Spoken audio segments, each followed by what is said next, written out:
All right, and continuing on with our series on the Freedom PS21 pellet stove. In this video, we are going to be going through replacement of the vacuum switch, sometimes referred to as a pressure switch. So vacuum switch is going to be located right here. As you will see with the vacuum switch, it has a tube that goes all the way up and that goes into the firebox. So our vacuum switch is essentially checking for negative pressure inside of that firebox. So anytime we're having an issue with an NP error on the control board, or anytime we're having an issue with our fuel not feeding, we definitely want to take a closer look. Any air loss or air blockage can trip this vacuum switch. So as again, you can see there's a hose running from here into the fire pot. That is going to be one of the first things that we remove, and we'll show you a couple different tips and tricks as we do so. But first off, we're going to grab the electrical. So same as a lot of the other components, we just have a simple kind of Molex plug right here that pops out for our electrical. This one is a little tighter than most, so be patient, and it pulls out. It only is able to go in one way. So once we have that out, and again, always important, the stove is unplugged from the wall when we're working with electrical componentry. Next up, we're going to release the hose. So we just have a small brass clip right there. We're going to use a pliers, squeeze the two ends, run that a little bit further up the hose, and we should be able to wiggle that hose right off the switch. Yeah, sometimes it's good to hold your hand on the switch, get a little leverage.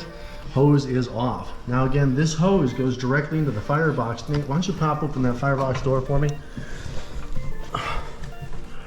So we have a small port right there where it is sensing the negative pressure inside the firebox.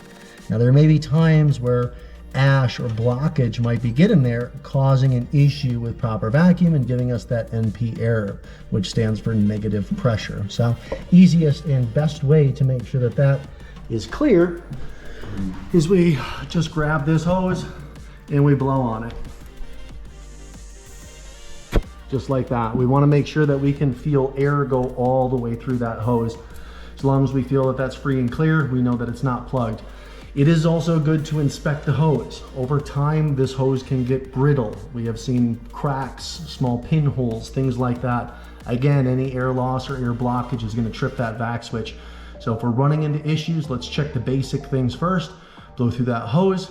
Make sure that the hose is in good condition. Make sure that your front door gaskets and so forth look like they're sealing nice and tight all the way around, and all the ash is cleaned out of the stove and out of the exhaust.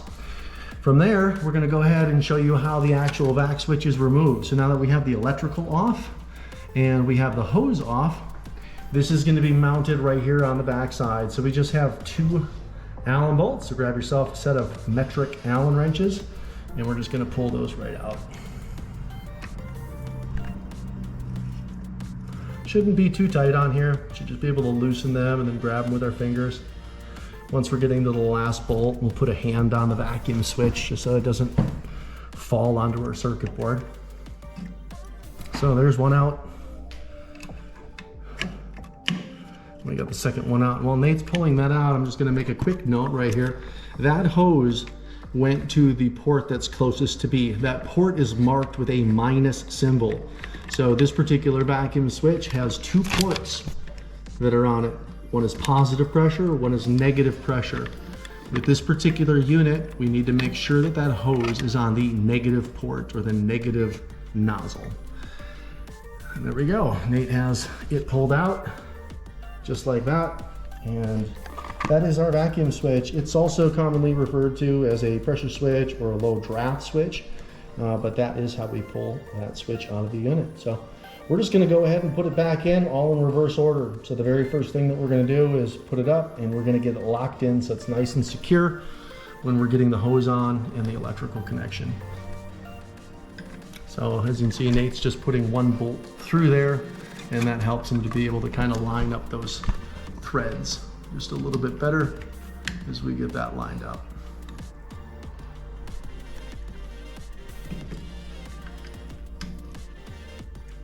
Patience is a virtue, and a good thing that Nate has a bunch of it.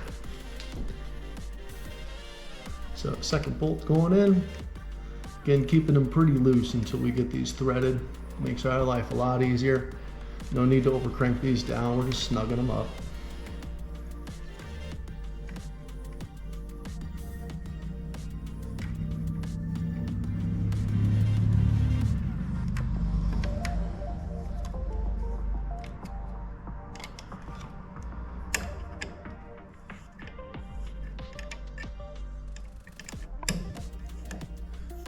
So again, he put it in the exact same way that it takes it out. It's the easiest way, making sure that the negative port is to you, okay?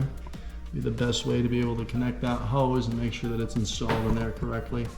So from here, we're gonna go ahead and put the hose on.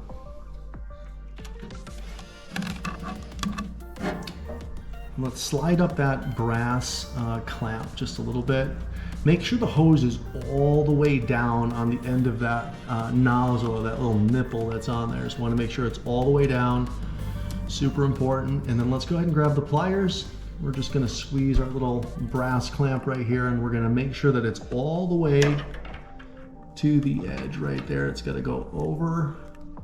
Yep, that plastic, wiggle it, move it back and forth. We got to make sure it's all the way right there, just like that.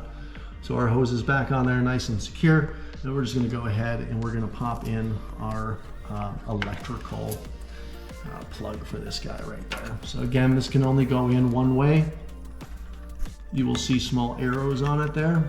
And as you push that in, you will feel a click and you know that that is in there correct. So that's going to be a general overview of the vacuum switch or the pressure switch, how that comes out of there. Simple basic things to check for. Again, if you're running into issues where you're seeing an NP error on your user control board, those are a few things that you can check. We're always here, we're always happy to help. So if you need assistance, leave us a comment. We'll make sure that you're taken care of. Thanks again for joining us for this video, and we will see you on the next one.